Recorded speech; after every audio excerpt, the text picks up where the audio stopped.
ഹൃദയത്തോടെ കർത്താവിനെ ഭയപ്പെടുക, അവിടുത്തെ പുരോഹിതന്മാരെ ബഹുമാനിക്കുക, സർവ്വശക്തിയോടും കൂടി സൃഷ്ടാവിനെ സ്നേഹിക്കുക, അവിടുത്തെ ശുശ്രൂഷകരെ പരിത്യജിക്കരുത്.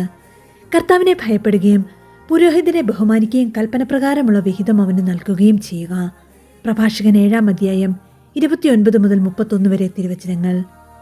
നിർമ്മല ഹൃദയനാഥനായ വിശുദ്ധ യോസേപ്പ് പിതാവേ, ദൈവകരുണയുടെ മാതാവേ, ക്രിസ്തുവിന്റെ പുരോഹിതർക്കെതിരായി വിചാരത്താലോ വാക്കാലോ പ്രവൃത്തിയാലോ ഞങ്ങൾ ചെയ്തു പോയ പാപങ്ങൾക്ക് ആത്മാർത്ഥമായി മാപ്പപേക്ഷിക്കുന്നു. പൗരോഹിത്യത്തിന്റെ മഹത്വം തിരിച്ചറിഞ്ഞ് അവരോട് എളിമയിൽ വർത്തിക്കുവാനും ഓരോ പുരോഹിതനും വേണ്ടി പ്രാർത്ഥിക്കാനുള്ള കടമ ഞങ്ങൾക്കുണ്ടെന്നുള്ള ഉത്തമ ബോധ്യത്തോടെ അവർക്ക് വേണ്ടി ജപമാല ചൊല്ലി പ്രാർത്ഥിക്കുവാനും ഞങ്ങളുടെ ജീവിതത്തിലുണ്ടാകുന്ന സഹനങ്ങൾ ഈശോയ്ക്ക് വേണ്ടി കനലുകളാകുന്ന വൈദികരും ദൈവവിളികളും ഉണ്ടാകുന്നതിനു വേണ്ടി സമർപ്പിച്ചു കൊടുക്കുവാനും ദൈവകരുണയിൽ ആശ്രയിക്കാൻ ഞങ്ങളെ പഠിപ്പിക്കണമേ.